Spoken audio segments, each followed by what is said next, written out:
देख रहे हैं एमपी न्यूज। मैं हूं निधि और स्वागत आपका एमपी न्यूज के खास कार्यक्रम न्यूज रूम में। और शुरुआत करेंगे न्यूज रूम की एक अच्छी खबर के साथ। इंदौर ने स्वच्छता का चौका लगाया है। लगातार चौथी बार इंदौर अव्वल रहा है और इसी के चलते हर तरफ खुशी की लहर है। पूरे साल ठंड, बारिश, गर्मी, हर मौसम में बिना रुके इंदौर शहर को स्वच्छ रखने वाले शहर के सफाई कर्मियों का जगह जगह सम्मान किया गया। सुबह जब सफाई कर्मी कचरा लेने कॉलोनियों में पहुंचे तो लोगों ने उनके सम्मान में तालियां बजाई और कई जगह उनका मुंह भी मीठा कराया गया। सम्मान स्वरूप शॉल और श्रीफल भेंट किया गया सफाई कर्मियों को। सांसद शंकर लालवानी, विधायक संजय शुक्ला और उषागंज के रहवासियों ने सफाई कर्मियों के सम्मान में तालियां बजाई और इसके अलावा अलग अलग वार्डों में भी सफाई मित्रों का अभिनंदन किया गया। निगम कर्मियों को धन्यवाद दिया गया।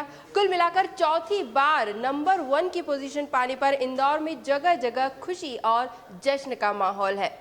बढ़ेंगे अगली अन्य खबरों की तरफ। उपचुनाव का मौसम जो फिलहाल प्रदेश में देखने को मिल रहा है और इसी के चलते राजनीतिक सरगर्मियां भी बढ़ती जा रही है और इन सब के बीच आरोप प्रत्यारोप का खेल भी लगातार जारी है। सरकार और विपक्ष के बीच बयानों के तीर चल रहे हैं।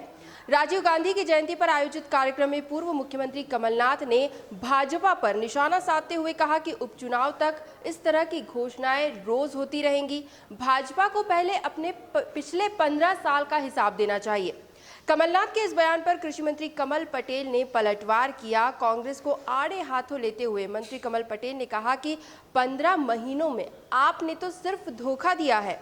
किसानों, युवाओं, महिलाओं, बुजुर्गों के लिए बड़ी बड़ी घोषणाएं की, वचन पत्र में कई वादे किए लेकिन उन्हें पूरा नहीं किया। ये जनता के साथ धोखा है। कृषि मंत्री ने यह भी कहा कि अगर कमलनाथ ने काम किया होता तो इस तरह सरकार के सड़क पर आ जाने की नौबत कभी नहीं आती। कुल मिलाकर हम देख सकते हैं कि उपचुनाव जैसे जैसे नजदीक आते जा रहे हैं वैसे वैसे दोनों ही पार्टियों के बीच जुबानी जंग भी तेज होती जा रही है। अगली अपडेट की तरफ बढ़ेंगे। मध्य प्रदेश में मेट्रो प्रोजेक्ट का काम अब जल्द ही रफ्तार पकड़ेगा और 2024 तक इंदौर भोपाल में मेट्रो ट्रेन दौड़ती नजर आएंगी। मुख्यमंत्री शिवराज सिंह चौहान ने मेट्रो प्रोजेक्ट को लेकर अफसरों के साथ समीक्षा बैठक की। बैठक में मेट्रो रेल परियोजना की समीक्षा की गई। सीएम ने सख्त लहजे में अफसरों को हिदायत दी कि चाहे जो कुछ भी हो, दिसंबर 2024 तक मेट्रो रेल मार्गों का कार्य पूरा हो जाना चाहिए। उन्होंने नागपुर मेट्रो प्रोजेक्ट का उदाहरण देते हुए कहा कि वहां कैसे ये काम पूरा हुआ है, इस पूरे प्रोजेक्ट का अध्ययन किया जाए और उसी आधार पर पूरी गुणवत्ता के साथ इंदौर भोपाल मेट्रो प्रोजेक्ट को भी जल्द रफ्तार दी जाए। तो कुल मिलाकर कहा यह जा रहा है सीएम की इच्छा यही है कि दिसंबर 2024 तक ये काम पूरा हो जाए, इंदौर भोपाल में मेट्रो ट्रेन दौड़ती नजर आए और इसी के लिए अफसरों को सख्त दिशा निर्देश भी मुख्यमंत्री शिवराज सिंह चौहान ने दिए हैं। अगली अपडेट की तरफ बढ़ेंगे। भोपाल में दिल्ली से आई इनकम टैक्स की टीम की छापामार कार्रवाई लगातार दूसरे दिन भी जारी है। फेथ कंपनी के मालिक राघवेंद्र सिंह तोमर की चूनाभट्टी स्थित ऑफिस के अलावा 1 दर्जन से ज्यादा स्थानों पर छापामार कार्रवाई लगातार चल रही है। सूत्रों के अनुसार कार्रवाई में लगभग 1000 करोड़ की बेनामी संपत्ति मिलने की संभावना है, जिसमें 357 एकड़ जमीन, 22 residential plot, 7 flat, 2 hotels, resorts इत्यादि भी शामिल है। कुल मिलाकर कहा जा रहा है 1000 करोड़ की संपत्ति। गौरतलब है कि राघवेंद्र सिंह तोमर का व्यापम से कनेक्शन भी सामने आया है। कांग्रेस ने फेथ कंपनी पर प्री पीजी परीक्षा में परीक्षार्थियों को गैर कानूनी तरीके से परीक्षा पास कराई थी। ये आरोप भी उन पर लग चुके हैं। हालांकि इनकम टैक्स टीम की छापामार कार्रवाई लगातार जारी है और अनुमान है कि इसमें और भी कई बड़े खुलासे हो सकते हैं। अगली अपडेट।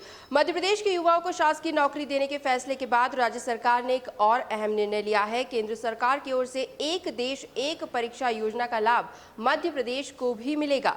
गुरुवार को मुख्यमंत्री शिवराज सिंह चौहान ने कहा कि केंद्र की नेशनल रिक्रूटमेंट एजेंसी एनआरए में सिलेक्ट होने वाले मध्य प्रदेश के युवाओं को कोई अन्य प्रवेश परीक्षा नहीं देनी पड़ेगी।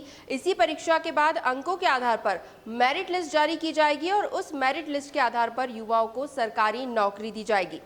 मध्य प्रदेश सरकार के इस फैसले से प्रोफेशनल एग्जामिनेशन बोर्ड का काम भी काफी कम हो जाएगा। कुल मिलाकर एक ही प्रवेश परीक्षा के आधार पर सरकारी नौकरी मध्य प्रदेश के युवा अब पा सकेंगे।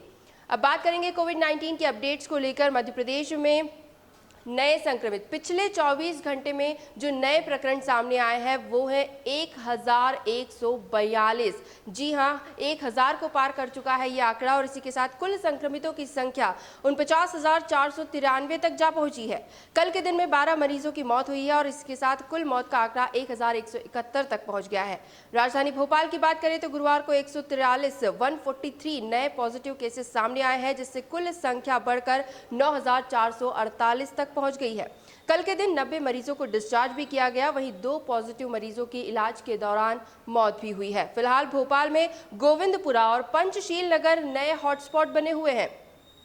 इसी तरह मध्य प्रदेश की आर्थिक राजधानी इंदौर की बात करें तो इंदौर में नए संक्रमित 227, कुल 10,786 मरीज हो चुके हैं। 4 मरीजों की मौत हुई है कल के दिन में और कुल मौत का आंकड़ा 353 तक पहुंच गया है।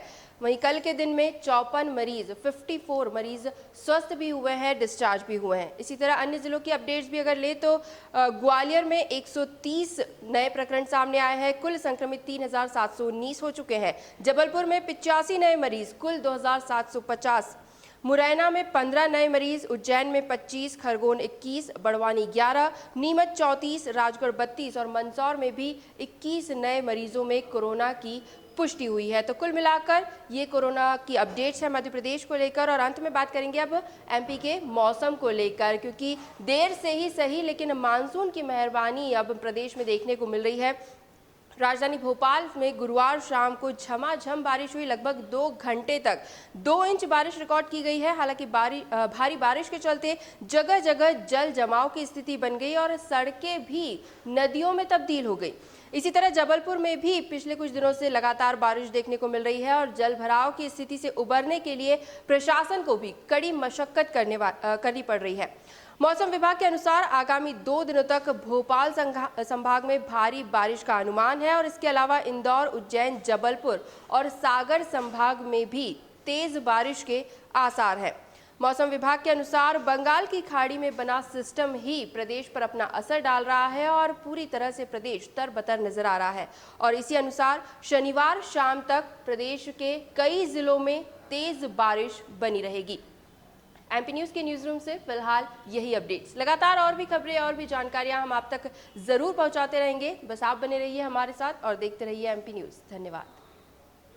एमपी की नब्ज, एमपी का हाल, मध्य प्रदेश की हर खबर एमपी न्यूज़ टीवी के साथ। लगातार खबरों के लिए सब्सक्राइब करें हमारा YouTube channel MP news TV.